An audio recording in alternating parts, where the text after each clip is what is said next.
প্রথমেই এখানে সেলাইয়ে বুলিয়ন একটা স্টিচ করা হচ্ছে, সেটা হচ্ছে ফুলের মধ্যে, যেটা হোয়াইট কালার ফুল করা হচ্ছে, এইটা হচ্ছে বুলিয়ন স্টিচ।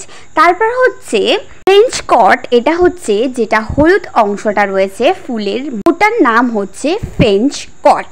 তোমরা এরকমভাবে বাড়িতে অবশ্যই ট্রাই করবে, কারণ এই এমব্রয়ডারিটা ভীষণই সুন্দর আর ভীষণই আকর্ষণীয় একটি জিনিস, তাই তোমরা বাড়িতে অবশ্যই ট্রাই করো। আর যদি বুঝতে অসুবিধা হয় আমাকে কমেন্ট করে জানিও, তাহলে আমি আরেকটি ভিডিওতে তোমাদের এরকম সেম ডিজাইনের তোমাদেরকে ভালো করে বুঝিয়ে দেব।